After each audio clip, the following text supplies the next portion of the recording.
দিবানিশি ভাবি যারে তারে যদি পাই না রঙের দুনিয়া।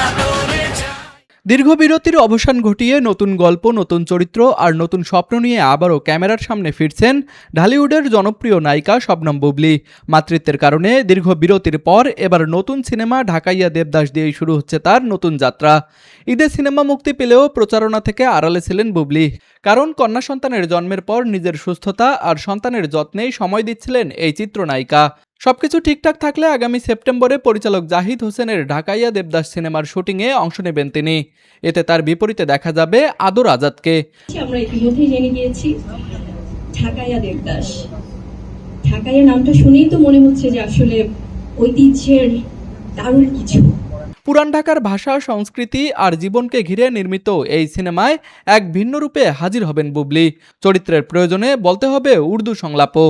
বুবলীর ঢাকাইয়া দেবদাস দর্শকদের কতটা মুগ্ধ করতে পারবে সেটি এখন দেখার অপেক্ষা।